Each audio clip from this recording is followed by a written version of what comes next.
HSC 26 batch topic wise suggestion সিরিজে তোমাদের সবাইকে স্বাগত।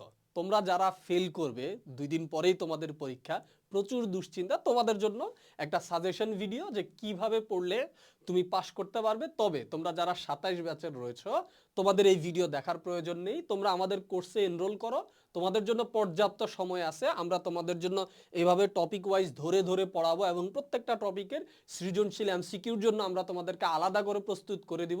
শেষ সময়ে এসে তোমাদের 26 ব্যাচের ভাইয়াদের মতো আর তোমাদের দুশ্চিন্তা করা লাগবে না যে কিভাবে তুমি পাস করবে। এমনিতেই ইতিহাস নিয়ে তোমাদের এমনিতেই দুশ্চিন্তা রয়েছে। আমরা 26 ব্যাচের জন্য এখন একটা সাজেশন দিচ্ছি। এইটা হচ্ছে তোমার ইতিহাসের যে প্রথম পত্রের যে প্রথম অধ্যায় সেটা নিয়ে সাজেশন। আশা করি এগুলা নিয়ে যদি পড়ো তুমি অন্তত ফেল করবে না, ভালো করার একটা সুযোগ তোমার জন্য রয়েছে। তবে 27 ব্যাচ তোমাদের হাতে এখনো পর্যাপ্ত সুযোগ আছে, তোমরা চাইলে ভর্তি হয়ে যেতে পারো আমাদের কোর্সে।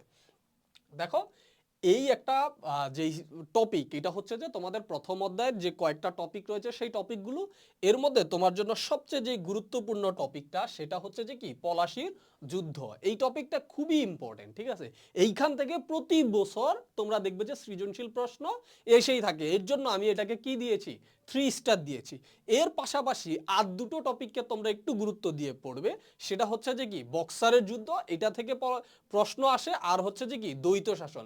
এই দুইটা হচ্ছে যে কি তোমার মোটামুটি দেখা যায় যে এক বছর না আসলে আরেক বছর এরকম কম বেশি আসে। আর আরেকটা হচ্ছে যে কি যে ইউরোপীয় কোম্পানি সমূহ, এইটাও এই যে পলাশির যুদ্ধ এটার মধ্যে খুবই ইম্পর্টেন্ট। দেখা যাচ্ছে যে এগুলা রেগুলার হচ্ছে যে কি বিভিন্ন সময় এসে থাকে। তবে এই একটা টপিক হচ্ছে যে তোমরা বাদ দিতে পারো, যেহেতু তোমরা একবারেই শেষের দিকে আছো, এই টপিকটা একবারেই সৃজনশীলের জন্য তোমরা বাদ দিতে পারো।